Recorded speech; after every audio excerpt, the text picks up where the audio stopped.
तो भाई अब बात करेंगे सबसे इम्पोर्टेंट सीरीज़ की। ये सीरीज़ जो होगा वहाँ पे हम कवर करेंगे क्वेश्चंस, ठीक है ना। हम कवर करेंगे टॉपिक्स थ्रू एमसीक्यूज, ठीक है, टॉपिक्स थ्रू एमसीक्यूज। सबसे पहले हम स्टार्ट कर रहे हैं इकोनॉमी, ठीक है। इकोनॉमी में हम कवर करेंगे सबसे पहले, ठीक है। इकोनॉमी में सबसे पहले हम कवर कर रहे हैं इन्फ्लेशन को, ठीक है। तो हम अभी कवर करने वाले हैं inflation through MCQs, okay.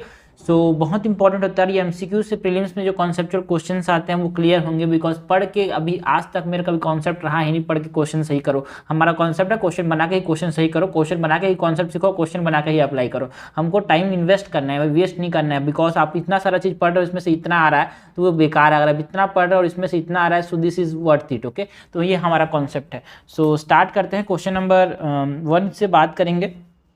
Inflation से क्वेश्चन देखते हैं पहले तो, ठीक है। बहुत इंपॉर्टेंट टॉपिक है भाई इन्फ्लेशन। क्वेश्चन नंबर 1 क्या है? With reference to inflation in India consider the following statement. हमको बात करनी है इन्फ्लेशन की। इन्फ्लेशन टॉपिक है तो इन्फ्लेशन की तो बात करेंगे भाई, ठीक है। Increasing inflation in the economy benefit the creditor. Creditor मतलब समझना भाई जो पैसा उधारी लिया है, ऐसा। देखो एक होता है डेटर, है ना, और एक होता है क्रेडिटर, है ना। डेटर मतलब क्या होता है? जो उधारी लिया है, ठीक है, या फिर बोरोवर। क्रेडिटर मतलब जो पैसा दिया है, या फिर लेंडर, ठीक है। तो इन्फ्लेशन की वजह से क्या होगा? सपोज करो क्रेडिटर ने 10 रुपये दिए हैं हमारे पास डेटर को, ठीक है। इन्फ्लेशन की वजह से 10 रुपये का जो कॉस्ट होगा, बिकॉज इस पर अगर ये खुद रखता, समझते थे, वो तो 10 रुपये दिए, 10 साल बाद इसको 10 रुपये दे रहा है ये, तो इन्फ्लेशन की वजह से जो 10 रुपये का जो वैल्यू है वो कम हो जाएगा यार, है ना। So it will benefit whom? It will benefit the debtor, not the creditor. So this is incorrect.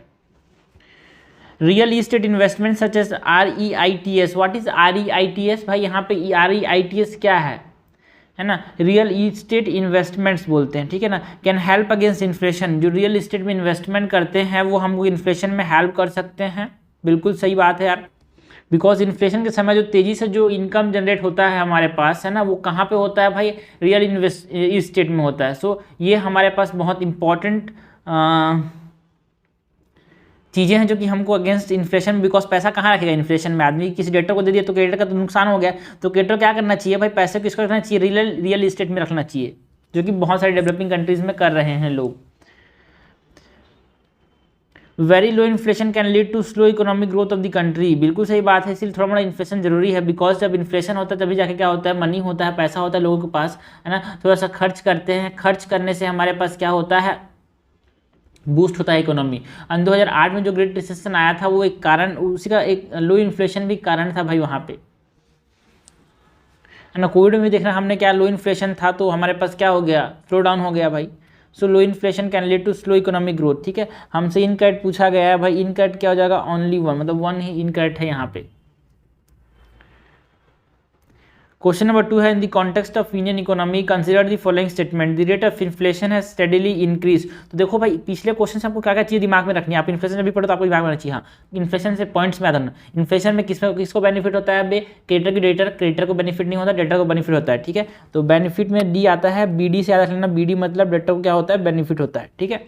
सी को बीच में हटा दिया, सी वो है, सी है ना भाई, तो सी को कुछ नहीं होगा। सी क्योंकि सी है ना, क्रेडिटर क्योंकि सी है, इसीलिए इसको नुकसान हो जाएगा इसका, ठीक है, ओके। क्वेश्चन नंबर 2 है, in the context of Indian economy consider the following statement. The rate of inflation है steadily increase in the last 5 year. याद रखना भाई, जो ट्रेंड होते हैं ना, ट्रेंड वाले क्वेश्चन जनरली क्या होते हैं? गलत होते हैं। बिकॉज मतलब जो है ना, इंक्रीज स्टेडीली, ऐसे इकोनॉमी में कोई चीज़ एकदम फटाक से ऊपर नीचे, इकोनॉमी हमेशा ऊपर नहीं चलती है भाई, एकदम ऐसे नहीं चलती कि एकदम बढ़िया ऊपर ही जा रही नीचे जा रही है। So it is incorrect. Maximum जो इकोनॉमिक क्वेश्चन अगर स्टेडीली इंक्रीज स्टेडीली डिक्रीज की बात की जाए तो आपको गलत करना है, और यहाँ पे ऐसा नहीं होता भाई, because most of the economic curves are like this, ऐसे ऐसे होते हैं, ठीक है। सीवियर तो तुक्का भी लगाना तो इस प्रकार से लगाना। अब ऐसा हुआ भी नहीं है भाई। लास्ट 5 ईयर का आप ट्रेंड देखोगे जो कि इकोनॉमिक सर्वे के अंदर देखने को मिलता है, तो ऊपर नीचे ही गया है।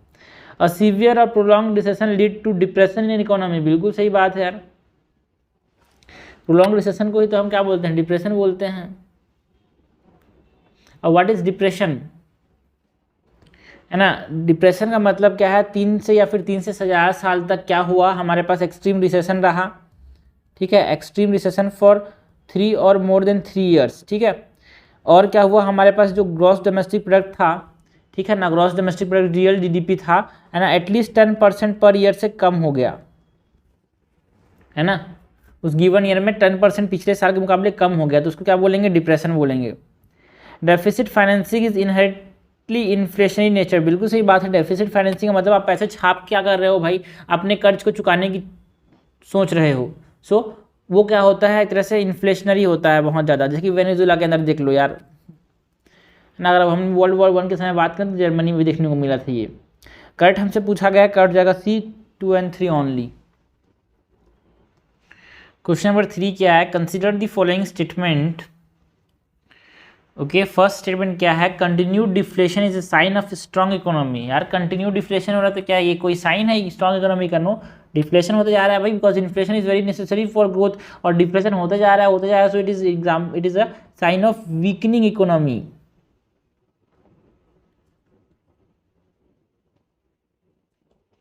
This is incorrect. Higher income tax may lead to lower rate of inflation, बिल्कुल सही बात है। इनकम टैक्स ज़्यादा होगा, है ना, इनकम टैक्स ज़्यादा होगा तो क्या होगा भाई, इनकम टैक्स ज़्यादा होगा तो लोगों को टैक्स ज़्यादा देना पड़ेगा गवर्नमेंट को, है ना, और गवर्नमेंट ज़्यादा टैक्स देंगे तो मनी सप्लाई क्या हो जाएगा, कम हो जाएगा, जिससे क्या हो जाएगा, रेट ऑफ इन्फ्लेशन कंट्रोल कर जा सकता है, बिल्कुल सही बात है। Low inflation encourage investment in the economy. यार इन्फ्लेशन लो है, हाँ इन्फ्लेशन होना जरूरी है, और लो इन्फ्लेशन है जो कि स्टेबिलिटी को बताता है। लो इन्फ्लेशन जो है वो क्या बताता है, स्टेबल इकोनॉमी का एक साइन है भाई, है ना। स्टेबल इकोनॉमी होगा तो क्या करेंगे, जो दूसरे देश के लोग हैं वो यहाँ पे इन्वेस्ट करेंगे, सो ये बिल्कुल सही बात है ना। So low inflation encourage investment in the economy. तो हमसे इनकरेक्ट पूछा गया है, इनकरेक्ट तो ओनली 1 है, तो आंसर हो जाएगा बी का, 3 का बी। क्वेश्चन नंबर 4 है, in the context of inflation consider the following statement, base effect is the impact of the price level of previous year on the calculation of the inflation rate। बिल्कुल सही बात है। Base effect मतलब पिछले साल के comparison में हम जो प्राइस कंपेयर करें, सपोज करो पिछले साल किसी भी एक चॉकलेट है उसका हमारे पास दाम कितना था भाई, 20 रुपये था, इस बार जो दाम है वो 40 रुपये है, तो हमने बोला कि भाई 100% इन्फ्लेशन हो गया है ना। सपोज 40 नहीं हो रहा तो 25% हो गया है, ठीक, 25 रुपीज़ हो गया, मतलब इसका 40 गुना हो गया, ठीक है। तो इन्फ्लेशन कितना हो गया, 45%। 20 का हमने बोला 5 कितना होगा, 20 का 5 कितना होगा भाई, छोड़ो 40 हो गया, सपोज करो तो 40 हो गया, तो हमारे पास कितना हो गया, 100% इन्फ्लेशन हो गया, ठीक है। तो ये हम पिछले साल के रेफरेंस में कैलकुलेट कर रहे हैं ना भाई, तो बेस इफेक्ट इसी को बोलते हैं, पिछले साल के रेफरेंस में।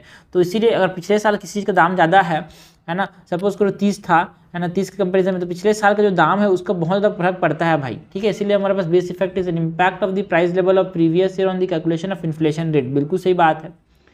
Decrease in the cash reserve ratio can increase inflation in the economy. What is cash reserve ratio? Cash reserve ratio मतलब जो पैसा बैंकों को रखना पड़ता है, किसके पास, आरबीआई के पास, ठीक है। आरबीआई के पास जो पैसा बैंकों को रखना पड़ता है उसको हम क्या बोलते हैं, कैश रिजर्व रेशियो बोलते हैं। अगर उसने क्या कर दिया, डिक्रीज कर दिया कैश रिजर्व रेशियो को, तो अब बैंकों को पैसा ज़्यादा रखना नहीं पड़ेगा आरबीआई के पास, मतलब बैंकों के पास पैसा ज़्यादा हो जाएगा। सो अगर उनके पास पैसा ज़्यादा है तो ज़्यादा अगर बैंकों के पास पैसा ज़्यादा है तो क्या करेंगे, ज़्यादा पैसा दे सकते हैं किसको, लोगों को। सो मनी सप्लाई क्या हो जाएगा, बढ़ जाएगा। जब मनी सप्लाई बढ़ जाएगा तो इन्फ्लेशन बढ़ जाएगा, बिकॉज वो ज़्यादा खर्चा करेंगे यार।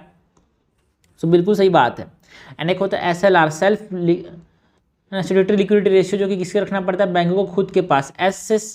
स्टेट्यूटरी एस सेल्फ, खुद के पास रखना पड़ता है बैंकों को खुद के पास, ठीक है। करेक्ट हमसे पूछा गया है, करेक्ट हो जाएगा both 1 and 2 is correct, answer हो जाएगा 4 का C। क्वेश्चन नंबर 5 है, with reference to GDP price deflator. हमको बात किसकी करनी है, जीडीपी डिफ्लेटर की। Consider the following statement, it is a unique indicator as it calculate inflation by only measuring nominal GDP. क्या इसी पर सिर्फ नॉमिनल जीडीपी को ही मेजर करता है भाई, ना, है ना। ये जो है नॉमिनल जीडीपी को तो मेजर करता ही करता है। जीडीपी डिफ्लेटर अगर हम लोग बात करें, फॉर्मूला होता है जीडीपी डिफ्लेटर, जो मतलब होता है GDP deflator is equal to nominal GDP upon real GDP. So ये रियल जीडीपी को भी देखता है into 100। So it not only measure the nominal GDP but also measure the real GDP, ठीक है। It cover limited commodity basket for measuring inflation. क्या ये limited commodity basket को मेजर करता है? No, it measure the entire goods and services जो कि economy में देखने को मिलते हैं। entire goods and services, not limited commodity. So this is incorrect. Imported goods are essential component of GDP deflator. ठीक है ना, जीडीपी डिफलेटर के अंदर हमारे पास इंपोर्ट को एक्सक्लूड किए जाते हैं, तो इंपॉर्टेंट यही है जो कि हमको समझना है, यही क्वेश्चन समझ आता है ना, imports are excluded when calculating GDP deflator. So incorrect हो गया ये भी। तो यही है। अब देखो भाई, अब जीडीपी डिफलेटर पढ़ा तो आप इस चीज़ दिमाग में नहीं आएगा यार, वहाँ पे पॉइंटेज होती है उड़ जाती हैं, बट आप क्वेश्चन बना रहे तो हाँ ये याद रहेगा कि भाई जीडीपी डिफलेटर का फॉर्मूला क्या है, nominal GDP upon real GDP to 100। दूसरा ये एंटायर गुड्स एंड सर्विसेज को कवर करता है। तीसरा ये हमारे पास इंपोर्ट्स को क्या करता है, एक्सक्लूड कर देता है। ठीक है ना। सो इनकट हमसे पूछा तो सारे के सारे इनकट हैं भाई। आंसर क्या हो जाएगा, डी। क्वेश्चन नंबर 6 क्या है, क्वेश्चन नंबर 6 है, in the context of inflation consider the following statement. Laspeyres index is used for the calculation of wholesale price index.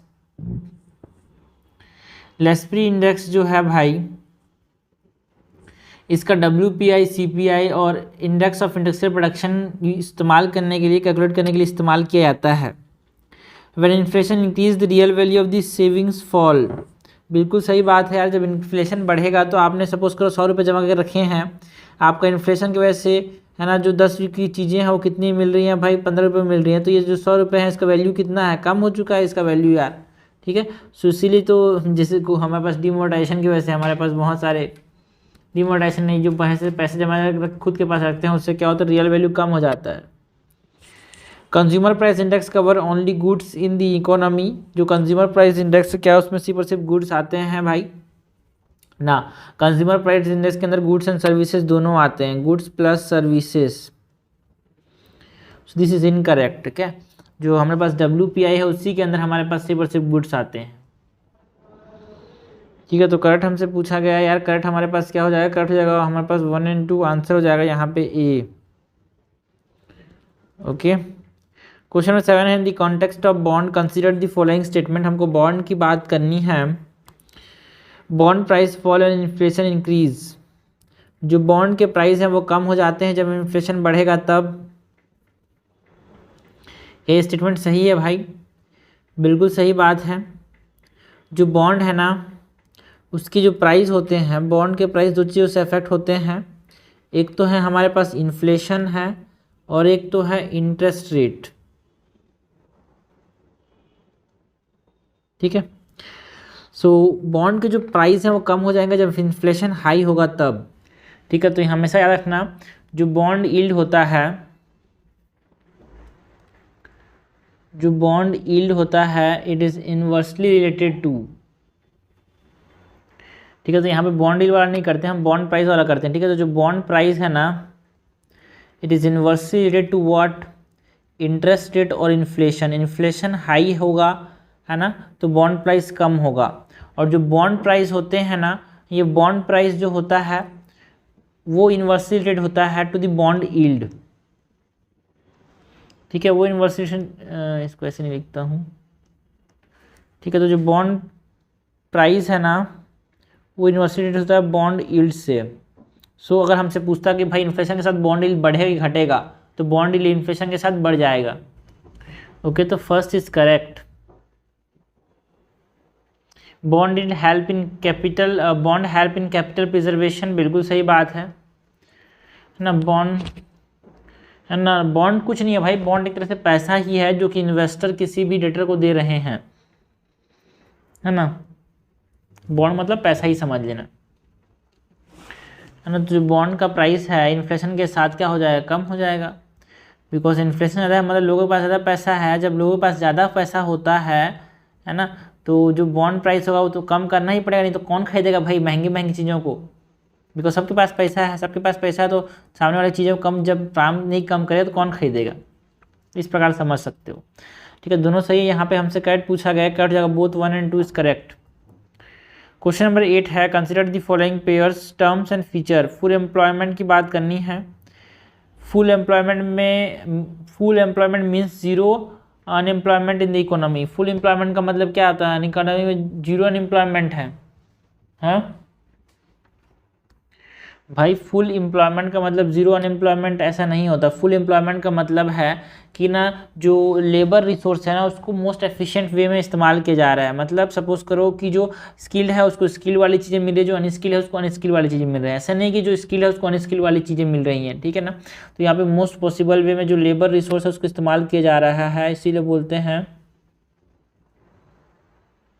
Full employment. Labour resource is used in most efficient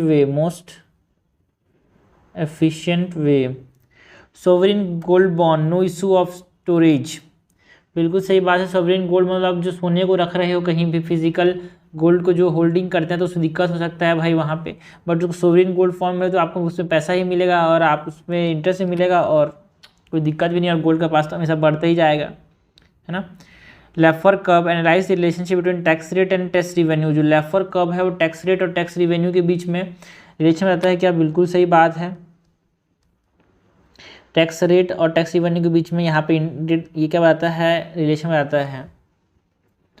ये इस प्रकार से होता है। Tax rate, एक समय तो tax rate बढ़ाएंगे तो टैक्स रिवेन्यू तो बढ़ेगा सरकार का, बट एक समय के बाद आप इतना टैक्स बढ़ा दोगे तो टैक्स रेट बढ़ा दोगे तो लोग काम ही नहीं करेंगे। इसके लिए से हमारे पास क्या हो जाएगा? टैक्स रिवेन्यू भी कम होने लगेगा। इसको बोलते हैं लेफर कर्व। याद रखने का तरीका बताऊं, लेफर में क्या है? लेफर में एल से याद रखेंगे तो LAFFER है ना, तो लेफर कर्व में टैक्स रेट और टैक्स रिवेन्यू को देखा जाता है, दोनों सेम है। FFR है तो जो सेम वाली चीज़ें होंगी, ठीक है ना। FF मतलब जो सेम वाली चीज़ें होंगी, टैक्स रेट होगा, टैक्स रिवेन्यू होगा, दिस इज करेक्ट, है ना। FF मतलब सेम वाली चीज़ें, टैक्स रेट और टैक्स रिवेन्यू, ठीक है ना। लॉरेंस का लेफर कर्व में कन्फ्यूजन होता है कि भाई टैक्स रेट और टैक्स रिवेन्यू के बारे में कहाँ पे बताया जाता है, तो tax rate and tax revenue FF दो चीज़ें आ रही तो सेम वाली चीज़ें जो होगी वो टैक्स रेट टैक्स रिवेन्यू कहाँ पे होगी? लेफर कर्व में होगी, ठीक है। तो करेक्ट हमसे पूछा गया, करेक्ट जाएगा C, 2 and 3 ओनली। ओके, ना क्वेश्चन नंबर हमारे पास 9 है। If repo rate is decrease in an economy. Repo rate मतलब वो रेट जिसपे, है ना, एक होता है रेपो रेट, होता है रिवर्स रेपो, ठीक है। एक होता है repo rate. Repo rate suppose ये बैंक है, ठीक है, ये बैंक हो गया भाई, है ना, और ये RBI है। RBI कैसे रहेगा? ऐसे रहेगा। RBI का मैं हमेशा ऐसा बनाता हूँ, ठीक है। तो ये RBI हो गया, ये बैंक हो गया, ठीक है। ये RBI हो गया, ये बैंक हो गया। तो जो बैंक RBI जिस दर पे बैंकों को पैसे देते हैं उसको बोलते हैं रेपो रेट, ठीक है। और बैंक अपना पैसा जब RBI को दे रहे हैं कुछ समय के लिए, इसको बोलते हैं रिवर्स रेपो, ठीक है। सो जब हमारे पास रेपो रेट को कम कर दिया जाएगा इकोनॉमी में, रेपो रेट कम कर दिया मतलब अब बैंक ज़्यादा पैसे दे सकते हैं, RBI ज़्यादा पैसे दे सकती है बैंकों को, तो मनी सप्लाई क्या हो जाएगा? बढ़ जाएगा। सो पैसा लोगों के पास ज़्यादा आएगा पैसा, सो कंजम्पशन एक्सपेंडिचर बढ़ेगा, not decrease. So this is incorrect. Increase in the tax collection of the government, increase in total employment. अब लोगों के पास ज़्यादा पैसा है, ठीक है ना, तो क्या करेंगे भाई? ज़्यादा टैक्स कलेक्शन होगा क्या? ऐसा नहीं है ना। Decrease in the interest rate, okay. Total employment economy में बढ़ जाएगा, ऐसा कोई करेक्ट इसका रिलेशन नहीं है भाई, नहीं एम्प्लॉयमेंट का इससे कोई ऐसे लेन देन नहीं है। बट इंटरेस्ट रेट कम हो जाएगा, बिल्कुल सही बात है। बिकॉज मनी सप्लाई ज़्यादा हो गया भाई, बैंकों के पास ज़्यादा पैसा आ गया है ना, उनके पास ज़्यादा पैसा है तो वो उस पैसे को अगर ज़्यादा लोगों को देना चाहें तो क्या कर देंगे? इंटरेस्ट को कम कर देंगे, तभी तो लोग लेंगे, हैं। अब वो जान रहे हैं लोग कि हाँ भाई RBI ने रेपो रेट कम किया है, बैंकों के पास ज़्यादा पैसा है, वो उसको हाई रेट बोलेंगे तो लेंगे नहीं ना, बिल्कुल। बिकॉज बैंक लोन, है ना, लो रेट पे लिए हैं बैंकों से और लो रेट पे ही तो देंगे भाई जनता को, ठीक है। सो दिस इज करेक्ट, ठीक है। तो रेपो रेट का हमारे पास इंटरेस्ट रेट के साथ डायरेक्ट रिलेशन है भाई। जब रेपो रेट कम होगा तो इंटरेस्ट रेट भी कम होगा, ठीक है। तो इससे की चीज़ें हमको याद रखनी चाहिए। बॉन्ड यील्ड और हमारे पास, है ना, बॉन्ड यील्ड और बॉन्ड प्राइस का इन्वर्स रिलेशन है, और बॉन्ड प्राइस और हमारे पास इंटरेस्ट रेट एंड हमारे पास इंटरेस्ट रेट और इन्फ्लेशन का क्या इन्वर्स रिलेशन है। तो ये सब चीज़ दिमाग में रखनी है अपने को, ठीक है।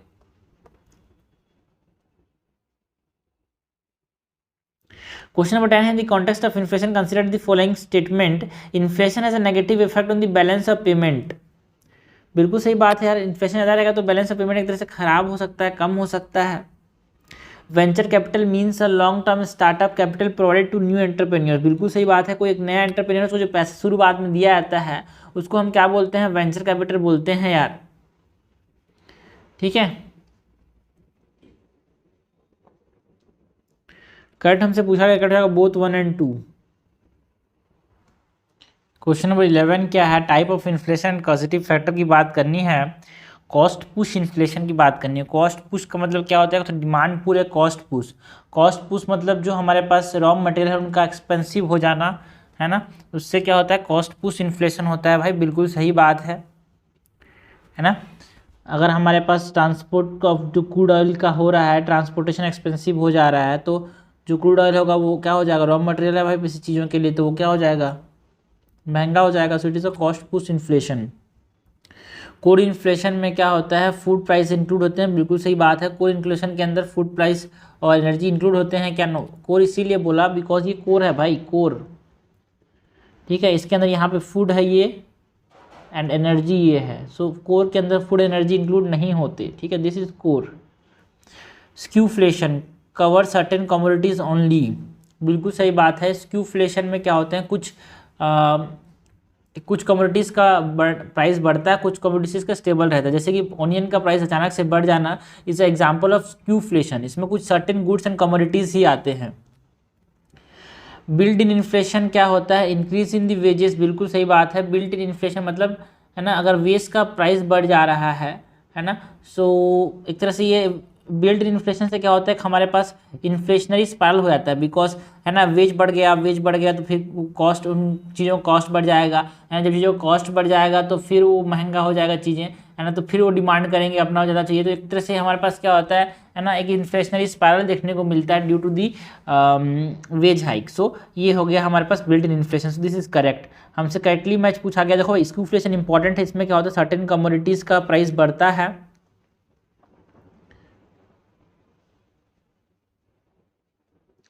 एंड सर्टेन कमोडिटी का जो प्राइस है वो क्या होता है, कम हो जाता है। करेक्टली मैच हमसे पूछा गया है, तो आंसर हो जाएगा 1, 3, 4, आंसर हो जाएगा डी। ओके, क्वेश्चन नंबर 12 है which of the situation are responsible for the increase deflationary gap in the economy, है ना। जो डिफ्लेशनरी गैप है उसके बढ़ने के लिए कौन कौन सी चीज़ें रेस्पॉन्सिबल हैं, ये हमसे पूछा गया है। तो पहले तो डिफ्लेशनरी गैप होता क्या है भाई, है ना। डिफ्लेशन क्या होता है, प्राइस फॉल होता है ना गुड्स एंड सर्विसेज, उसको डिफ्लेशन बोलते हैं, ठीक है। डिफ्लेशनरी गैप क्या होता है, तो आप ऐसे समझना, डिफ्लेशनरी गैप मतलब आप समझना डिफ्लेशन की बात की जा रही है कि इनमें से किससे डिफ्लेशन होगा, ये हमसे पूछा गया है। देखो भाई फिजिकल डेफिसिट अगर बढ़ेगा, तो फिजिकल डेफिसिट बढ़ेगा तो मतलब सरकार जो है अपने एक्सपेंडिचर को ज़्यादा बढ़ा रही है भाई, है ना, ज़्यादा बढ़ा रही है। तो जिससे क्या होता है हमारे पास पैसा ज़्यादा आती है ना, ज़्यादा पैसा बढ़ा, सरकार अपना खर्चा ज़्यादा बढ़ा रही है, फिजिकल डेफिसिट एक प्रकार से समझना, ठीक है। सो इससे क्या होता है, इन्फ्लेशन आता है यार, not deflation. So first is not leading to increase deflationary gap, second है fall in this investment expenditure, बिल्कुल सही बात है। आप उल्टा सोचना भाई, डिफ्लेशन को ऐसे मत सोचना, इन्फ्लेशन किससे होगा ये सोचना। इन्वेस्टमेंट आएगा, है ना, इन्वेस्टमेंट आएगा तो पैसा आएगा तो एक्सपेंडिचर बढ़ेगा तो इन्फ्लेशन आएगा। सो उल्टा फॉल हो रहा है इन्वेस्टमेंट में तो डिफ्लेशन होगा। नेट एक्सपोर्ट अगर हमारे पास बढ़ रहे हैं, ठीक है, बिकॉज अच्छा है हमारे देश के लिए, नेट एक्सपोर्ट बढ़ रहे हैं तो अच्छा है हमारे देश को, तो इससे डिफ्लेशन आएगा। एंड सेविंग एटीट्यूड अगर लोग रख रहे हैं, है ना, तो क्या होगा भाई, जब सेविंग एटीट्यूड लोग रख रहे हैं, अगर नेट एक्सपोर्ट बढ़ेगा तो हमारे पास क्या होगा, सुनिए, अगर सेविंग एटीट्यूड रखेंगे तो डिफ्लेशन आएगा बिकॉज प्राइस का फॉल हो जाएगा। बट इंक्रीज अगर नेट एक्सपोर्ट हो रहा है ना, सो इन्फ्लेशन देखने को मिलता है बिकॉज जो डोमेस्टिक कंजम्पशन है वो कम हो जाता है, बिकॉज एक्सपोर्ट कम हो जाएगा तो क्या होगा, डोमेस्टिक कंजम्पशन क्या हो जाएगा, बढ़ जाएगा, बिकॉज लोगों के पास पैसा ज़्यादा आएगा, बिकॉज एक्सपोर्ट ज़्यादा हो रहा है, ठीक है। तो जब एक्सपोर्ट हो जाएगा तो लोगों के पास पैसा ज़्यादा आएगा तो क्या होगा भाई, नेट एक्सपोर्ट, मतलब इन्फ्लेशन आएगा, नॉट डिफ्लेशन। तो थर्ड इज इनकरेक्ट। तो करेक्ट हमसे पूछा गया है, कट जाएगा 2 और 4। देखो ये सब जो क्वेश्चन जो है ना थोड़ा टेक्निकल होते हैं, इसीलिए मैं बोल रहा हूँ एमसीक्यू बनाने से सब कॉन्सेप्ट क्लियर होते हैं भाई, पढ़ने से कभी कॉन्सेप्ट क्लियर नहीं होंगे सब। क्वेश्चन नंबर 13 है, consider the following statement regarding the inflation in an economy. फिर से इन्फ्लेशन की बात करनी है। The base effect always amplifies the inflation level in an economy, क्या हमेशा एम्पलीफाई ही करेगा, ना भाई ना, है ना, एक्सट्रीम वर्ड है ना, ये इंक्रीज भी कर सकता है, डिक्रीज भी कर सकता है ना। This is incorrect. A certain degree of creeping inflation is considered essential for an economy, बिल्कुल सही बात है, थोड़ा थोड़ा इन्फ्लेशन होना ही चाहिए। क्रीपिंग मतलब एकदम थोड़ा थोड़ा, ठीक है, है ना। सो जिससे क्या होता है, डिमांड मेंटेन रहता है, एंड डिमांड मेंटेन रहने से क्या होता है, हमारे पास ग्रोथ बना रहता है भाई, ठीक है। So it is correct. हमसे इनकट पूछा गया है, इनकट हो जाएगा A, only one is incorrect. Question number 14 है, consider the following statement, the headline inflation used in nominal parlance refers to CPI all India. जो हेडलाइन इन्फ्लेशन है all India में इस्तेमाल किया जाता है उसी को क्या बोलते हैं, हेडलाइन इन्फ्लेशन बोलते हैं, ठीक है। बिल्कुल सही बात है। जो हेडलाइन इन्फ्लेशन कुछ नहीं है भाई, सीपीआई ऑल इंडिया को ही हेडलाइन इन्फ्लेशन बोल रहे हैं। CPI all India that is consumer price index all India assign maximum weightage to foods and beverage. बिल्कुल सही बात है। जो सीपीआई है उसके अंदर हमारे पास मैक्सिमम वेटेज किसको दिया गया है, फूड एंड ब्रिवरेज को दिया गया है। The base year for both CPI and WPI is taken 2011। ना भाई ना, सीपीआई ऑल इंडिया के लिए हमारे पास जो बेस ईयर है वो कितना है, ये 2012 है, एंड डब्ल्यूपीआई के लिए 2011-12 है, ठीक है। एंड जो सीपीआई है उसको कौन रिलीज करता है भाई, ministry of statistics and programme implementation. उसके अंदर एक ऑफिस है जिसको बोलते हैं नेशनल स्टैटिस्टिकल ऑफिस, ठीक है। तो CPI is released by whom, CSO, central statistical office under the ministry of statistics and programme implementation, ठीक है। और जो होलसेल प्राइस इंडेक्स है, याद रखना, होलसेल प्राइस इंडेक्स को कौन रिलीज करता है भाई, ministry of commerce and industry,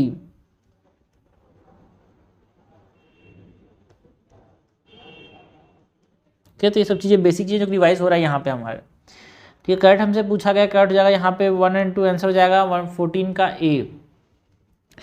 15 है, consider the following statement, the difference between wholesale price index and the producer price index is the inclusion service in the former. देखो भाई, जो wholesale price index है वहाँ पे हमारे पास सिर्फ और सिर्फ गुड्स कवर होते हैं, है ना, ओनली। बट जो प्रोड्यूसर प्राइस इंडेक्स है वो हमारे पास है ना, प्राइस का एक चेंज को मेजर करता है, किसके पर्सपेक्टिव में, जो सेलर है जो बेच रहा है उसके पर्सपेक्टिव में। और ये प्रोड्यूसर प्राइस इंडेक्स का जो कॉन्सेप्ट है वो OECD कंट्रीज इस्तेमाल करते हैं, है ना। सो हमारे जो एडवांस इकोनॉमीज हैं, that is OECD organisation of economic cooperation and development वाले, जो प्रोड्यूसर प्राइस इंडेक्स इसमें बोथ गुड्स एंड सर्विस दोनों आते हैं, तो उनका डिफरेंस में तो छोड़ो, अलग अलग हो जाएगा ना। A rise in the non-performing asset and protectionist policy by foreign countries increase the index of industrial production। क्या ये स्टेटमेंट सही है भाई? ना, ये स्टेटमेंट गलत है, because index of industrial production जो है it is release by central statistical office, हमारे देश में ये हमारे पास इसको रिलीज करता है, ठीक है। तो जो हमारे पास नॉन परफॉर्मिंग एसेट्स हैं, ठीक है, नॉन परफॉर्मिंग एसेट्स अगर बढ़ रहे हैं, ठीक है, अगर हमारे पास नॉन परफॉर्मिंग एसेट्स अगर हमारे पास क्या हो रहे हैं, बढ़ रहे हैं, तो जो पैसा होगा, जो बैंक है पैसा देंगे कि नहीं देंगे, नहीं देंगे भाई, है ना। तो जो लैंडिंग एक्टिविटी होगी बैंक पैसा नहीं देंगे। अगर एनपीए बढ़ रहा है तो बैंक पैसा नहीं देंगे भाई, बैंक लैंडिंग कम करेंगे। जब बैंक लैंडिंग कम करेंगे, ठीक है, तो जो इंडेक्स ऑफ इंडस्ट्रियल प्रोडक्शन होगा IIPO क्या हो जाएगा, कम हो जाएगा यार, प्रोडक्शन तो कम हो जाएगा ना, बैंक पैसे नहीं देंगे तो, ठीक है। सो और दूसरा क्या है हमारे पास, जो प्रोटेक्शनिस्ट पॉलिसी है ना, प्रोटेक्शनिस्ट पॉलिसी अगर अपना रहा है कोई भी कंट्री, ठीक है, सो उससे क्या होता है भाई, हमारे पास प्रोटेक्शनिस्ट पॉलिसी से क्या होता है ना, जो एक्सपोर्ट्स है वो क्या हो जाते हैं,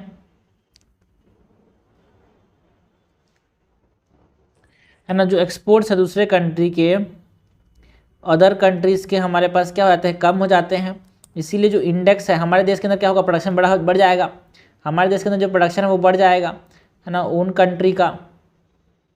सो IIP क्या हो जाएगा, बढ़ जाएगा प्रोटेक्शनिस्ट पॉलिसी से।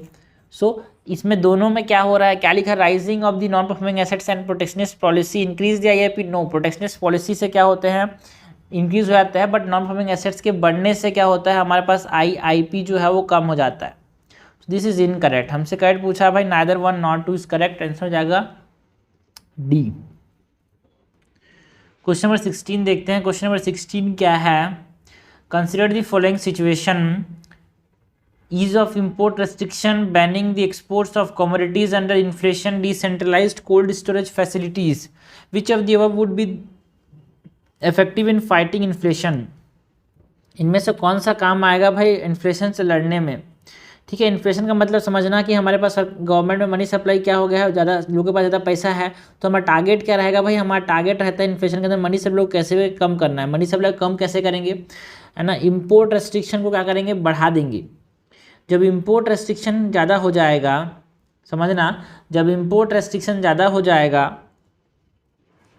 बाहर से चीज़ें नहीं आ रही हैं, ठीक है, सो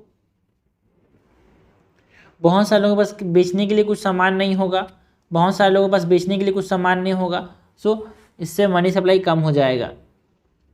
banning the exports of commodities under inflation, जिनका इन्फ्लेशन हो रहा है उनके एक्सपोर्ट्स को हम क्या कर दे रहे हैं, कम कर दे रहे हैं, ठीक है भाई। पहले वाला थोड़ा दिक्कत है, क्यों बताऊं, हमसे इंपोर्ट रेस्ट्रिक्शन को ईज करने की बात की, मतलब इंपोर्ट रेस्ट्रिक्शन को बढ़ाने की बात नहीं कर रहा है, इंपोर्ट रेस्ट्रिक्शन कम करने की बात कर रहा है। सपोज करो इन्फ्लेशन क्यों होता है, बिकॉज जो डिमांड है वो ज़्यादा है, ठीक है, डिमांड ज़्यादा है और सप्लाई कम है, डिमांड ज़्यादा और सप्लाई कम है, इसीलिए हमारे पास इन्फ्लेशन देखने को मिला। लेकिन जब हमने इंपोर्ट रेस्ट्रिक्शन जो थे उसको एज कर दिया, उसको कम कर दिया इंपोर्ट रेस्ट्रिक्शन को, तो अब दूसरे देश से इंपोर्ट आएंगे, बिल्कुल आएंगे। जब इंपोर्ट आएंगे तो जो डिमांड और सप्लाई का जो मिसमैच था, ये जो मिसमैच था वो क्या हो जाएगा, ओवरकम हो जाएगा, तो हमारे पास इन्फ्लेशन कम हो जाएगा, ठीक है। सो फर्स्ट इज, है ना, it is effective in fighting inflation. Second है banning exports of the commodities under inflation, भाई जिसका इन्फ्लेशन हो रहा है उसका डिमांड ज़्यादा है, उसको हम एक्सपोर्ट कर देंगे तो इन्फ्लेशन, है ना, बढ़ जाएगा। सो हम क्या कर रहे हैं, उसको बैन कर दें, तो जो डिमांड और सप्लाई का जो मिसमैच है वो भी कम हो जाएगा सेकंड ऑप्शन से।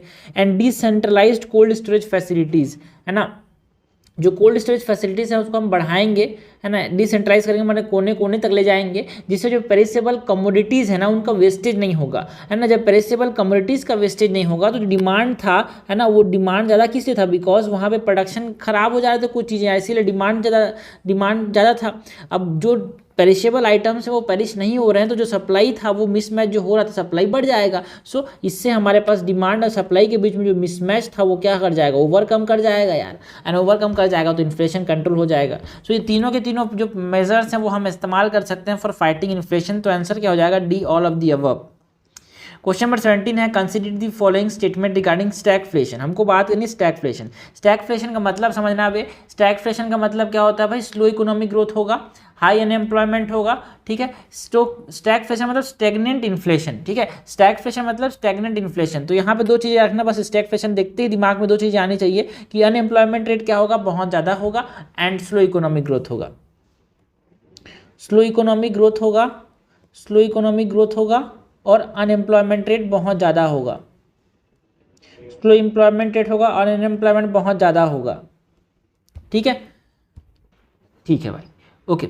सो एंड ऐसे ही बोल सकते हैं स्लो इन इकोनॉमिक ग्रोथ क्यों हुआ भाई, because of the high inflation, ठीक है। तो ऐसे रखना, स्लो इकोनॉमिक ग्रोथ मत बोलना कि हाई, हाँ इन्फ्लेशन भी हाई है, अनएम्प्लॉयमेंट भी हाई है, this is what we call stagflation, this is what we call stagflation, ठीक है। High inflation with declining GDP, है ना, ऐसे बोल सकते हैं स्टैगफ्लेशन का डेफिनेशन। बट हमको दो चीज़ें दिमाग में रखनी है, स्टैगफ्लेशन में इन्फ्लेशन हाई होता है जिसकी वजह से स्लो इकोनॉमिक ग्रोथ होता है, और वहाँ पे अनएम्प्लॉयमेंट भी हाई होता है। It can happen when an economy faces stagnant growth as well as persistent high inflation, बिल्कुल सही बात है यार, है ना। जब स्टैग्नेंट ग्रोथ होता है एंड परसिस्टेंट हाई इन्फ्लेशन होगा, बिकॉज स्टैगफ्लेशन मतलब मैं क्या समझ रहा हूँ यार, इन्फ्लेशन ज़्यादा है और अनएम्प्लॉयमेंट ज़्यादा है, और स्टैग्नेंट इकोनॉमिक ग्रोथ क्यों हो रहा है, because of the high inflation. So this is correct. The purchasing power of the consumer is not affected by stagflation, गलत बात है यार, क्यों अफेक्ट नहीं होगा भाई, बिल्कुल अफेक्ट होगा, बिकॉज हमारे पास स्टैगफ्लेशन से जो परचेसिंग पावर है वो क्या हो जाएगा भाई, डिक्रीज हो जाएगा, बिकॉज इन्फ्लेशन ज़्यादा है भाई, स्लो इकोनॉमिक ग्रोथ है, अनएम्प्लॉयमेंट है, ठीक है, लोगों के पास पैसा ही नहीं, जॉब ही नहीं है, तो पैसा कहाँ से आएगा, जब पैसा ही नहीं आएगा तो परचेसिंग पावर कैसे हाई हो सकता है। सो स्टैगफ्लेशन जो होगा वो क्या करेगा, परचेसिंग पावर को कम कर देगा, तो नॉट अफेक्ट बोल रहा है, गलत बोल रहा है भाई। Stagflation result in high inflation, stagnation and high unemployment, वही तो मैंने बोला, स्टैगफ्लेशन मतलब दो चीज़ दिमाग में आनी चाहिए, high inflation and high unemployment, तो ये दोनों सही है भाई, तीनों सही है, ठीक है। करेक्ट हमसे पूछा गया, करेक्ट हो जाएगा 1 और 3, आंसर हो जाएगा सी, ओके। क्वेश्चन नंबर 18 है, with respect to impact of inflation on value of currency. Simple सी बात है, बच्चे को पता है यार, हमारे पास इन्फ्लेशन से वैल्यू क्या हो जाएगा करेंसी का, डिक्रीज हो जाएगा यार, है ना, value of the currency decrease है, सिंपल सी बात। 19 नंबर क्वेश्चन है, with reference to consumer price index. तो देखो भाई, कंज्यूमर प्राइस इंडेक्स के बारे में जो बताया है, कंज्यूमर प्राइस इंडेक्स के बारे में जो चीज़ बताया उसको रिवाइज कर लेते हैं एक बार, ठीक है। तो सीपीआई के अंदर हमारे पास मेन चीज़ ये है कि गुड्स एंड सर्विसेज आता है, पहला पॉइंट ये है। इंपॉर्टेंट पॉइंट क्या है, पहला पॉइंट है कि गुड्स एंड सर्विसेज दोनों आते हैं, गुड्स एंड सर्विसेज दोनों आते हैं। एंड सीपीआई को रिलीज कौन करता है, स्टेटिस्टिकल, है ना, central statistical office under the ministry of statistics and programme implementation, ठीक है। डब्ल्यूपीआई को कौन रिलीज, डब्ल्यूपीआई में सिर्फ और सिर्फ क्या आते हैं भाई, ओनली गुड्स आते हैं इसके अंदर, ठीक है। और इसको ministry of commerce and industry release करता है, ministry of commerce and industry release करता है।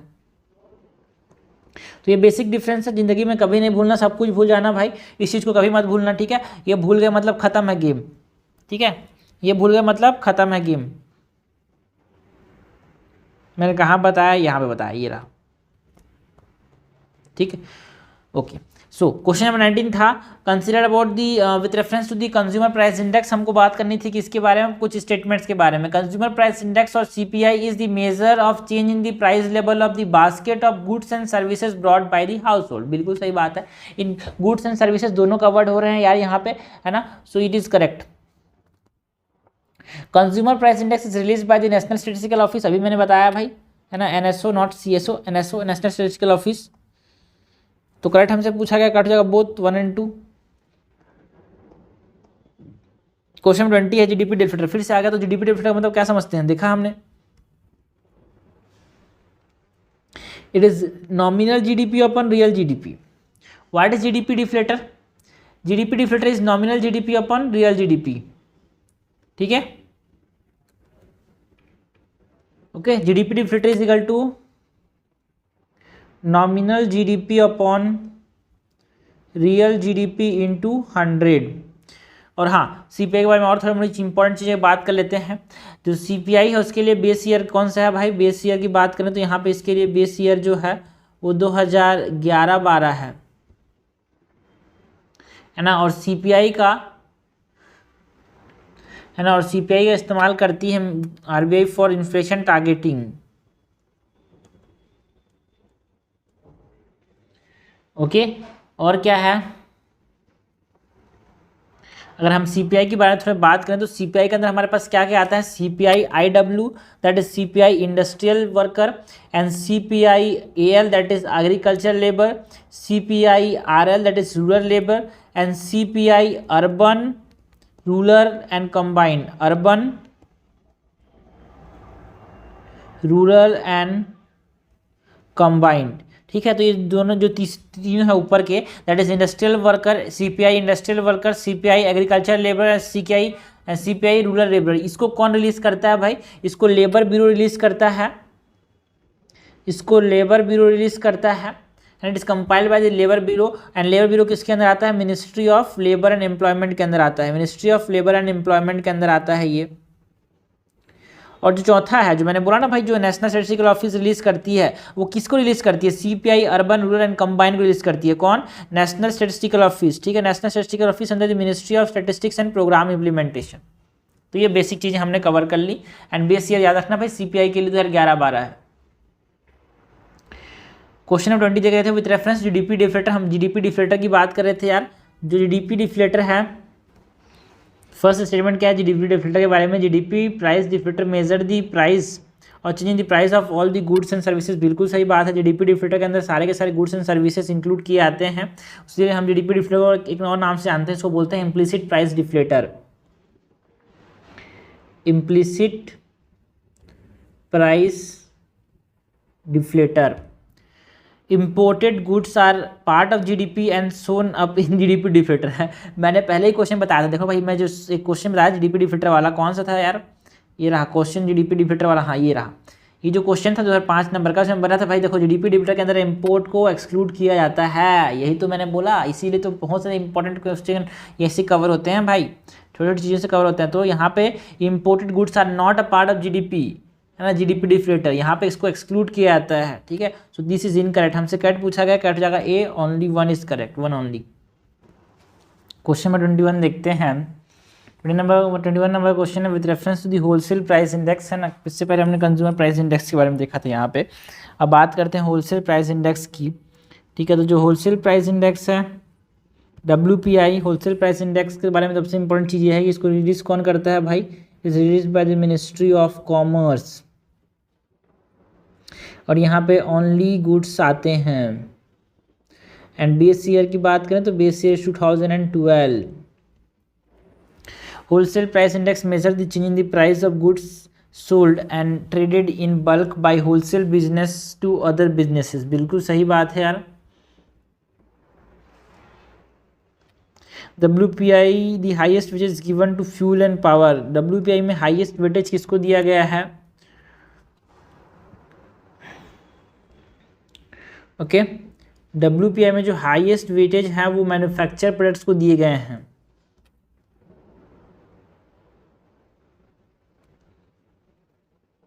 ठीक है, नॉट फ्यूल एंड पावर। और जो CPI था वहाँ पे हाईएस्ट वेटेज किसको दिया गया है? CPI में हाईएस्ट वेटेज किसको दिया गया है? ये इंपॉर्टेंट है। ठीक है, CPI के अंदर हाईएस्ट वेटेज किसको दिए गए हैं? In food and beverages. ठीक है, CPI के अंदर हाईएस्ट वेटेज किसको दिया गया है? फूड एंड ब्रेवरेजेस को। एंड WPI के अंदर मैन्युफैक्चर प्रोडक्ट्स को। CPI के अंदर food and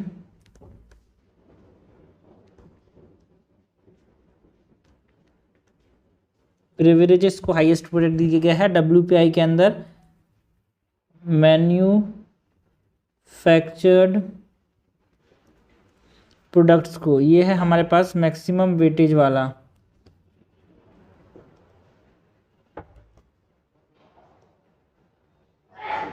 The base year for WPI is 2004, 5, 2011, 12। तो हमसे कट पूछा गया, कट जाएगा D, 1 ओनली, है ना। और यहाँ पे आपसे पूछा कि मिनिस्ट्री ऑफ कॉमर्स इंडस्ट्री तो रिलीज करती है ना। Ministry of commerce industry release करती है। Ministry of commerce and industry में भी कौन? तो office of economic adviser which is under the ministry of commerce and industries. ज़्यादा चीज़ें याद रखने से कन्फ्यूजन होगा, बट याद रखना कि जो CPI है उसको रिलीज करता है national statistical office under the ministry of statistics and programme implementation. And WPI is release by the ministry of commerce and industry. Question 22 है which of the following situation contribute to the inflation situation in economy. ठीक है, इनमें से कौन सा inflation situation लाने वाला है इकोनॉमी में?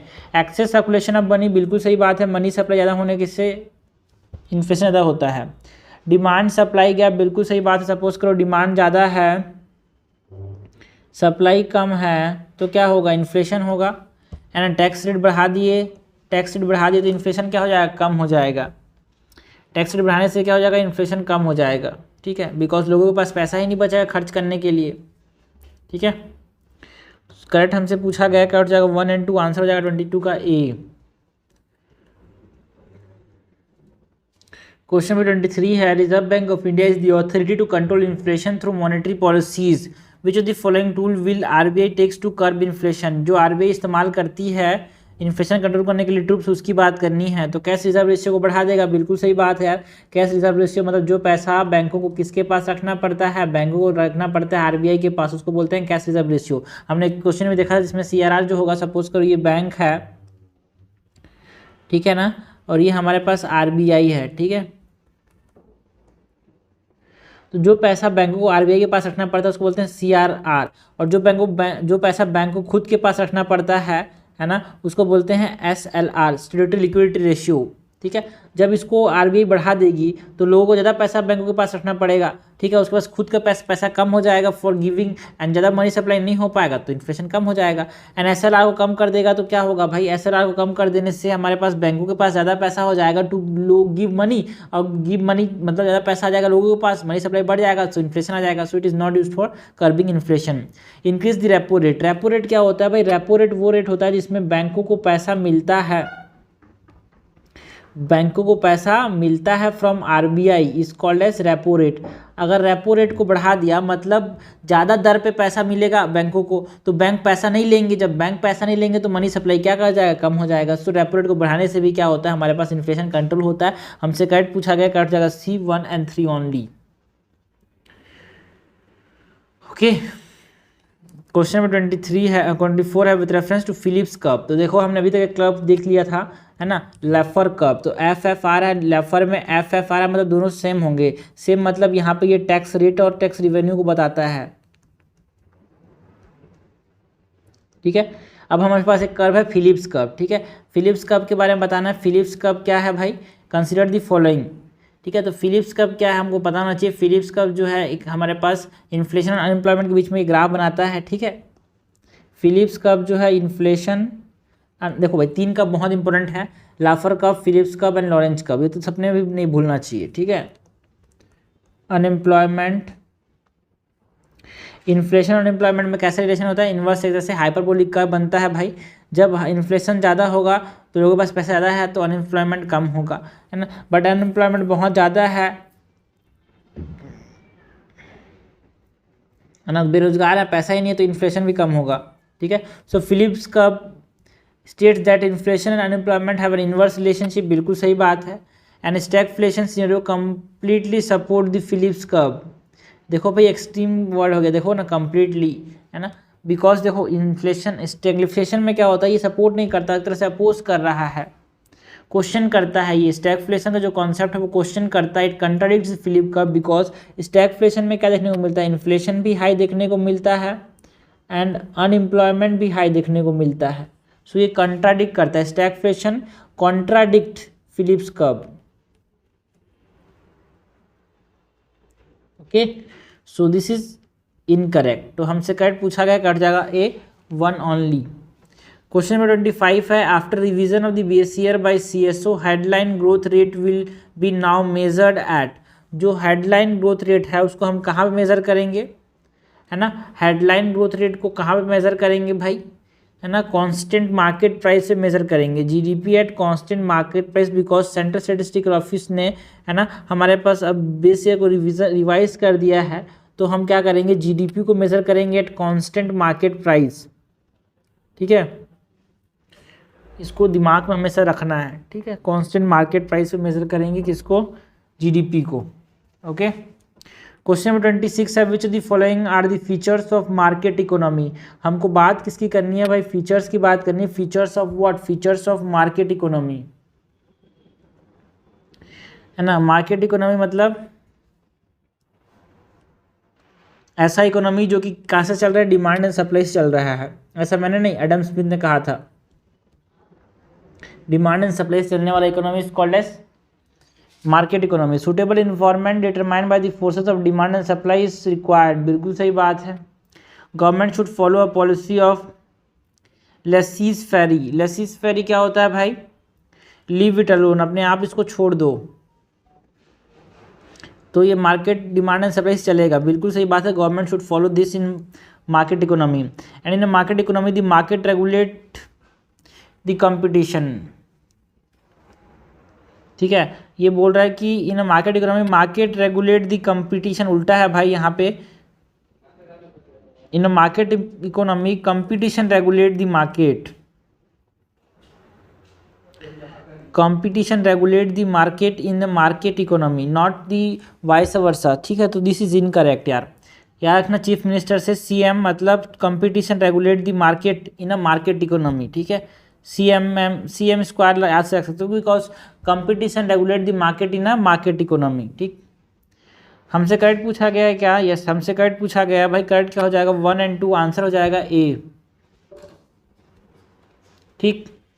क्वेश्चन नंबर 27 है, consider the following statement, disinflation, deflation नहीं डिस इन्फ्लेशन, दोनों अलग अलग होता है। Disinflation refers to a persistent fall in the level of price, while disinflation is decrease in the rate of inflation. उल्टा बोल दिया भाई, डिसइन्फ्लेशन क्या है, decrease in the rate of inflation, and ठीक है, डिसइन्फ्लेशन मतलब क्या है, decrease in the rate of inflation, and deflation का मतलब क्या है भाई, जनरल लेवल जो प्राइस का है वो कम हो जाना, सो इट अपोजिट, उल्टा बोल दिया, it is other wind round, ठीक है। Inflation decrease the value of money whereas deflation increase its value, उल्टा बोल दिया, अरे यार हाँ सही बोल रहा है। डिफ्लेशन से क्या होता है, उसका मनी का वैल्यू क्या होता है, बढ़ जाता है, इन्फ्लेशन से मनी का वैल्यू कम हो जाता है, बिल्कुल सही बात। इनकट हमसे पूछा, इनकट हो जाएगा 1 ओनली, आंसर हो जाएगा ए।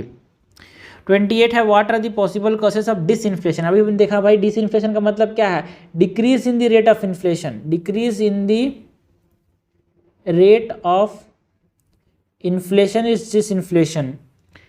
Which of the point or which of the option given above are correct? तो हमसे पूछा गया है डिसइन्फ्लेशन के बारे में कट बताना है क्या डिसइन्फ्लेशन, ठीक है, पॉसिबल कॉज ऑफ डिसइन्फ्लेशन के बारे में बताना है, possible causes of disinflation. Drop in the money supply, बिल्कुल सही बात है, मनी सप्लाई कम हो रहा है तो डिसइन्फ्लेशन हो सकता है क्या, बिल्कुल हो सकता है भाई। रिसेशन के केस में डिसइन्फ्लेशन हो सकता है क्या, बिल्कुल हो सकता है। अनएम्प्लॉयमेंट बढ़ा तो डिसइन्फ्लेशन हो सकता है क्या, बिल्कुल हो सकता है। तो करेक्ट हमसे पूछा गया है, करेक्ट जाएगा D. Which of the following can define the best relationship between inflation and unemployment, अभी मैंने देखा भाई, है ना, फिलिप्स कर्व। फिलिप्स कर्व आता है इन्फ्लेशन एंड अनएम्प्लॉयमेंट के बीच का रिलेशन, जो कि बोलता है कि ये इन्वर्स रिलेशन होगा, ऐसा बोलता है फिलिप्स कर्व। कौन सा कर्व, फिलिप्स कर्व, ठीक है। एंड फिलिप्स कर्व जो है इट कॉन्ट्राडिक्ट्स, मतलब स्टैगफ्लेशन कॉन्ट्राडिक्ट्स फिलिप्स कर्व,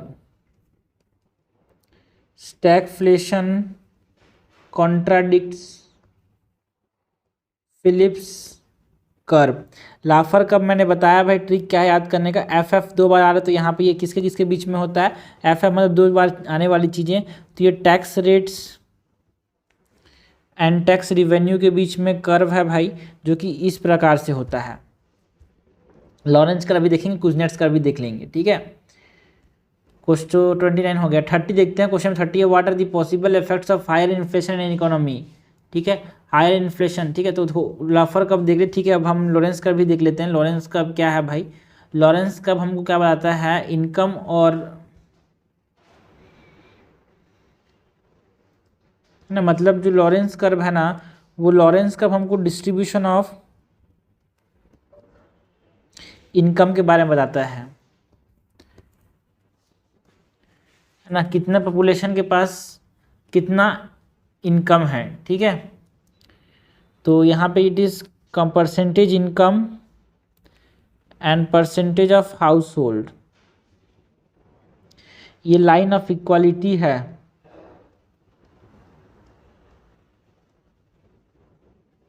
ठीक है। और यहाँ पे गिनी कोफिशिएंट इस्तेमाल किया जाता है, ठीक है।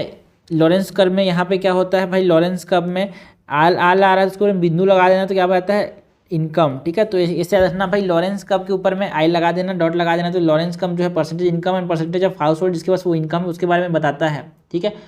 गिनी कोफिशिएंट, यहाँ पे एक कॉन्सेप्ट होता है इस्तेमाल, गिनी कोफिशिएंट, ठीक है। गिनी ऑफ कोफिशिएंट यहाँ पे एक होता है 0, एक होता है 1। इसमें परफेक्ट इक्वालिटी का कौन बता रहा है, ये हमसे पूछा जाता है ना। गिनी कोफिशिएंट 1 मतलब क्या बताता है, ये परफेक्ट इनइक्वालिटी को बताता है कि पूरा का पूरा पैसा किसके पास है, अमीर लोगों के पास, तो कुछ इस तरह से, ठीक है। एंड गिवी कोफिशिएंट 0 का मतलब क्या है, परफेक्ट इक्वालिटी, मतलब ये दोनों लाइन कोइंसाइड कर रही हैं भाई,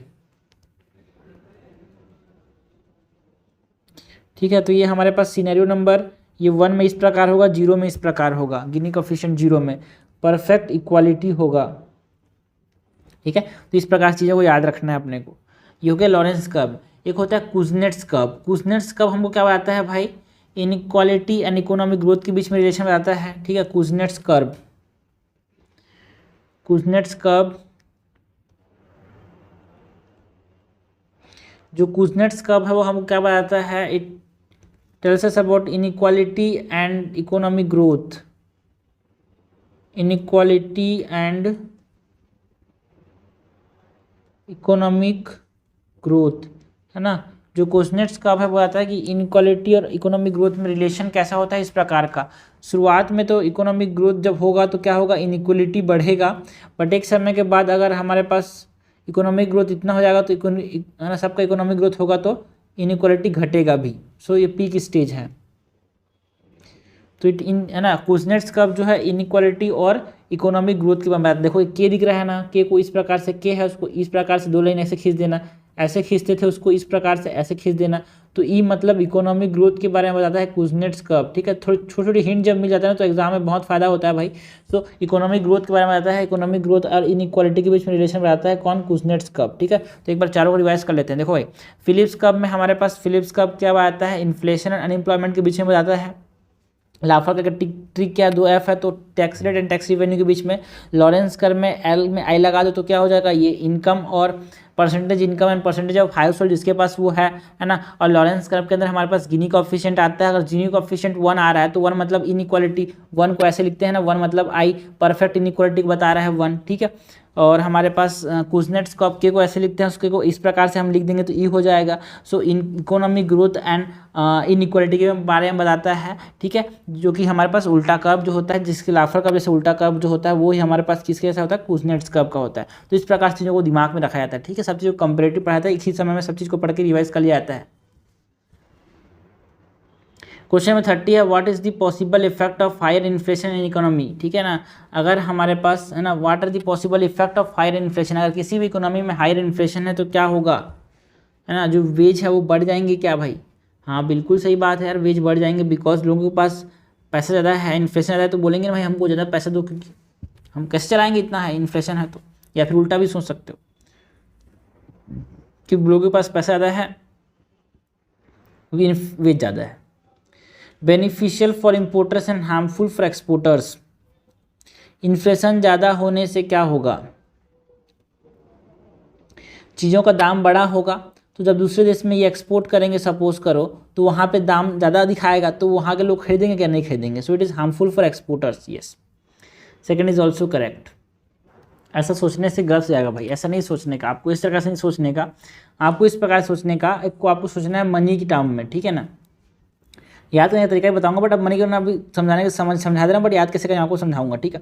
देखो भाई, beneficial for importers and harmful for exporter बोल रहा है, तो आप समझना, सपोज करो इन्फ्लेशन है, ठीक है, इन्फ्लेशन से क्या होता है भाई, मनी जो वैल्यू है मनी का वो क्या होता है, करेंसी डिप्रिशिएट हो जाता है, ठीक है। करेंसी के रेफरेंस में सोचना है हमेशा आपको, करेंसी के रेफरेंस में सोचना है, तो करेंसी क्या होता है, डिप्रिशिएट हो जाता है। जब करेंसी डिप्रिशिएट हो जाएगा तो उसका वैल्यू क्या हो जाएगा, कम हो जाएगा। तो जब आप एक्सपोर्ट करोगे तो एक्सपोर्ट करने से क्या होगा, वो सस्ता दिखाएगा, मतलब एक्सपोर्ट क्या बोलते हैं, मोर कॉम्पिटिटिव हो जाएगा, है ना, मोर कॉम्पिटिटिव हो जाएगा, export become more competitive, that is beneficial.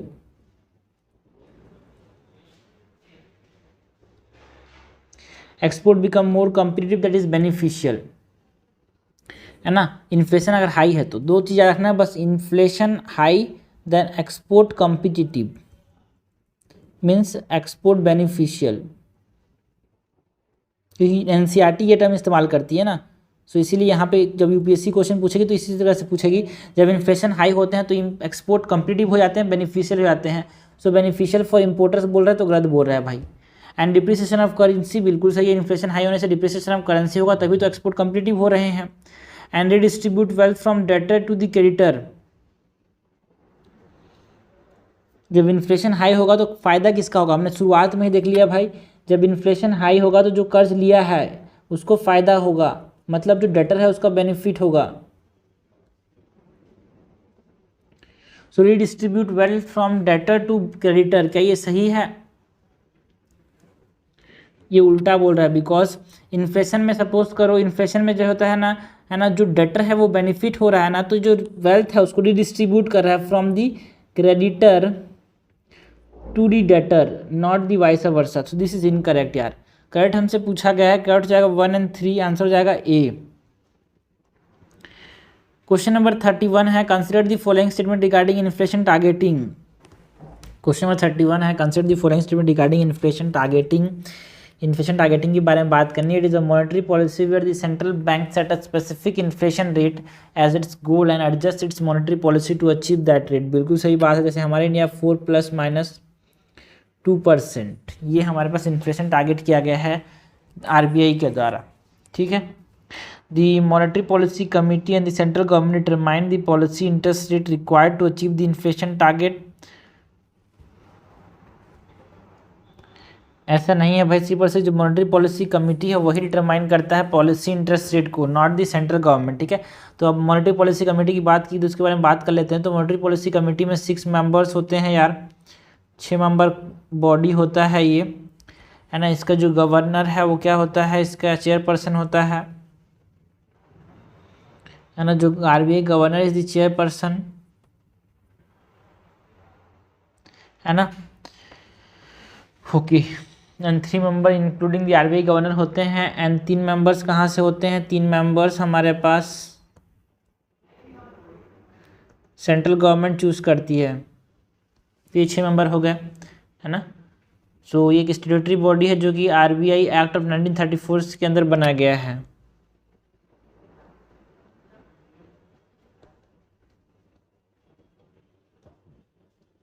Okay. Third है it's set by the Reserve Bank of India once every 5 year, क्या इसको हर 5 साल में ये सेट करता है? ये तो सही है कि हाँ ये आरबीआई सेट करता है, बट इसको वंस इन एवरी 5 ईयर ऐसा बोल रहा है, वो गलत बोल रहा है भाई। Because it is set by the central government of India, it is set by the government of India, है ना, इन कंसल्टेशन विथ आरबीआई। ठीक है, उसे तो सेकंड वाला भी गलत हो गया। Because central government determine the policy interest required to no, उसको मॉनेटरी पॉलिसी कमिटी डिटरमाइन करता है, बट वो उसको सेट कौन करता है? Government of India.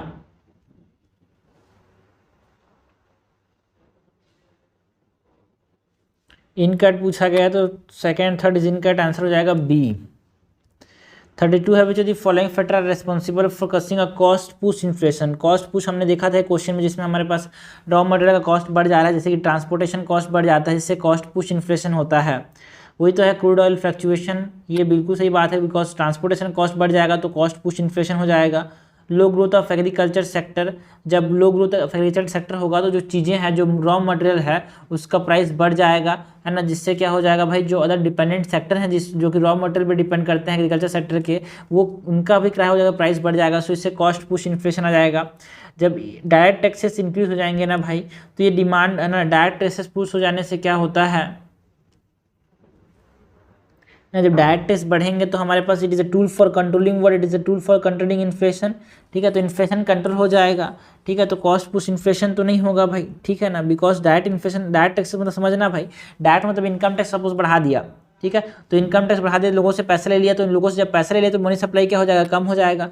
And money supply कम हो जाएगा तो इन्फ्लेशन भी कम हो जाएगा। सो डायरेक्ट टैक्सेस को बढ़ाने से क्या होता है, इन्फ्लेशन कम होता है। बट अगर इनडायरेक्ट टैक्सेस हमने बढ़ा दिया, इनडायरेक्ट टैक्सेस हमने बढ़ा दिया, इनडायरेक्ट टैक्सेस मतलब सपोज करो जीएसटी को बढ़ा दिया, है ना, तो जीएसटी को बढ़ा देने से क्या होगा, जो कॉस्ट, जो मटेरियल का प्राइस है ना, जो गुड्स का प्राइस है, वो क्या हो जाएगा, बढ़ जाएगा। सो एक कॉस्ट पुश इन्फ्लेशन होगा, कॉस्ट बढ़ जाएगा, है ना, कॉस्ट क्या हो जाएगा, बढ़ जाएगा। ठीक है, तो जीएसटी मतलब इनडायरेक्ट टैक्सेस को बढ़ाने से क्या होता है, कॉस्ट पुश इन्फ्लेशन होता है। ठीक है, करेक्ट हमसे पूछा गया, करेक्ट हो जाएगा 1 और 2, है ना, आंसर इज ए।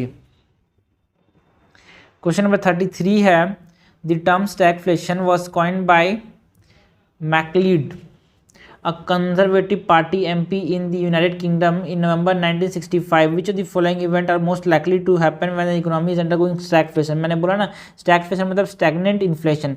stagflation हमारे पास दो चीज़ें याद रखनी है भाई, हमारे पास इन्फ्लेशन हाई है और अनएम्प्लॉयमेंट हाई है। इन्फ्लेशन हाई है एंड अनएम्प्लॉयमेंट हाई है ना, तो ये कॉन्ट्राडिक्ट करता है किसको, ये कॉन्ट्राडिक्ट करता है फिलिप्स कप को। फिलिप्स कप क्या बोलता है भाई, फिलिप्स कप क्या बोलता है, फिलिप्स कप बोलता है जो इन्फ्लेशन है ना, इन्फ्लेशन है और अनएम्प्लॉयमेंट है, उनमें इन्वर्स रिलेशन होना चाहिए। ओके, हाई इन्फ्लेशन होगा और हाई अनएम्प्लॉयमेंट होगा, अनएम्प्लॉयमेंट।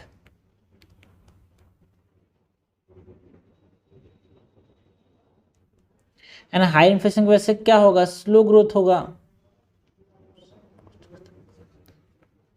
ठीक है, so rapid increase in the growth rate, no, slow growth होता है भाई हम स्टैगफ्लेशन के अंदर।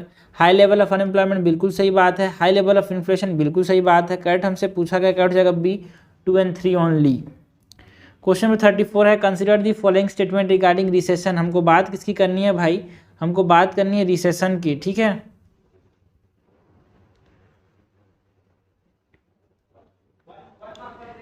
ओके, हमको बात किसी करनी है भाई, रिसेशन की बात करनी है।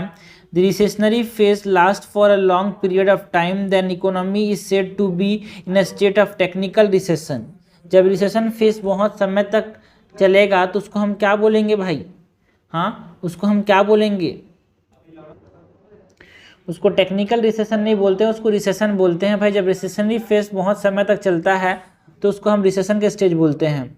टेक्निकल रिसेशन का मतलब समझाऊं, टेक्निकल रिसेशन का मतलब जो बैक टू बैक अगर डिक्लाइन होता है जीडीपी का, अगर बैक टू बैक डिक्लाइन हो रहा है जीडीपी का इनटू सक्सेसिव क्वार्टर, ठीक है ना, 2 क्वार्टर्स में हमारे पास क्या हो रहा है, 2 क्वार्टर में बैक टू बैक डिक्लाइन हो रहा है, तो उसको हम क्या बोलेंगे, टेक्निकल रिसेशन बोलेंगे, है ना। और रिसेशनरी फेज अगर बहुत समय तक के लिए चल रहा है उसको हम क्या बोलेंगे, रिसेशन बोलेंगे। So first is incorrect. Second है during recession the central bank typically increase interest rate in an effort to boost spending. ना भाई इंटरेस्ट को कम कर देगा जिससे लोगों के पास पैसा ज़्यादा आएगा, जिससे वो स्पेंड करेंगे और बूस्ट करेंगे। सो ये उल्टा है। वो एक्सपांशनरी मॉनेटरी पॉलिसी अपनाती है government during the recessionary phase, expansionary fiscal policy and monetary policy, जिसमें वो क्या करते हैं, इंटरेस्ट रेट को बढ़ा देते हैं। ठीक है, तो करेक्ट हमसे पूछा गया है यार, करेक्ट तो यहाँ पे कोई सा भी नहीं है, तो आंसर हो जाएगा D, neither one not two is correct. Question number 35 है, consider the following statement regarding the types of inflation. हमको टाइप्स ऑफ इन्फ्लेशन की बात करनी है। Inflation that occur due to increase in the agreement demand. ठीक है, aggregate demand बढ़ गया है तो उसको क्या बोलेंगे, डिमांड पुल इन्फ्लेशन बोलेंगे, नॉट कॉस्ट पुश इन्फ्लेशन। ठीक है, डिमांड पुल इन्फ्लेशन बोलेंगे। Okay, price rise in all goods and services except food energy due to high price fluctuation is a headline inflation. मैंने बोला था ना भाई, कोर इन्फ्लेशन में क्या आता है, हर चीज़ आता है except food and energy. So है ना, price rise in all goods of the all goods and services except food energy is due to high flight fluctuation is due to is not headline inflation, it is core inflation. Exclude कर दिया है ना food energy को, इसीलिए क्या बोला, core inflation बोला। तो करेक्ट पूछा गया, फिर भी यहाँ पे कोई करेक्ट नहीं है भाई, आंसर हो जाएगा 35 का डी। 36 नंबर क्वेश्चन है, जो कि लास्ट नंबर क्वेश्चन है, वो हमसे पूछा गया है श्रिंक इन्फ्लेशन के बारे में। ठीक है, श्रिंक इन्फ्लेशन के बारे में बताना है। Shrink inflation is when an economy goes down by size in monetary terms due to prevailing low price. जब एक इकोनॉमी में क्या होता है, मॉनेटरी टर्म्स में कम हो जाता है ना, मॉनेटरी टर्म में इकोनॉमी कोई कम हो जाता है ना, प्राइस लो होने की वजह से उसको हम श्रिंक इन्फ्लेशन बोलते हैं क्या, नो। श्रिंक इन्फ्लेशन में क्या होता है, प्रोडक्ट डाउन साइज हो जाता है, it's quality while keeping the price same. Shrink inflation में क्या होता है, प्रोडक्ट का क्वालिटी कम हो जाता है भाई, प्रोडक्ट का क्या होता है, क्वालिटी कम हो जाता है, प्राइस तो सेम रहेगा, है ना, मॉनेटरी टर्म्स में नीचे नहीं गया है। In an increase in the cost of input material and intense competition result in shrinkflation. भाई इनपुट मटेरियल के कॉस्ट कम होने से नहीं, उसका कॉस्ट है ना, मतलब उसका जो है ना, बिल्कुल सही बात है। अगर कॉस्ट बढ़ गया इनपुट मटेरियल का तो उसका क्वालिटी को लोग कम करना चाहेंगे। सपोज करो एक ईंट में सपोज करो इतना लोहा लगता था, अब वो कम लोहा लग रहा है। सपोज करो पनीर की बात करते हैं, पनीर में बहुत दूध लगता था भाई, तो पनीर को क्या करेंगे, पानी में डाल देंगे, थोड़ा सा बड़ा हो जाएगा, बिकॉज दूध का दाम बढ़ गया है। सो इनपुट क्वालिटी का कॉस्ट का बढ़ना एंड इंटेंस कंपटीशन, सपोज वचन वाला भी बेच रहा है, अमूल वाला भी बेच रहा है, तो कंपटीशन ज़्यादा होने की वजह से भी हमारे पास क्या करता है, क्वालिटी को वो कम कर देता है, जिसके वजह से श्रिंक इन्फ्लेशन दिखने को मिलता है। So this is correct. हमसे इनकट पूछा गया, इनकट हो जाएगा वन ओनली, आंसर हो जाएगा ए। तो ये हमने कवर किया भाई इन्फ्लेशन के क्वेश्चंस इकोनॉमी से, जो बेसिक क्वेश्चंस हैं, जो कि इंपॉर्टेंट क्वेश्चंस हैं, जो कि आ सकते हैं। तो ये हमारा सीरीज़ है क्वेश्चन से हम क्या कर रहे हैं, टॉपिक कवर कर रहे हैं। तो हमने कवर किया इन्फ्लेशन थ्रू एमसीक्यूज। ये हर साल के लिए इंपॉर्टेंट है भाई, कभी प्रीलिम्स कभी भी दो।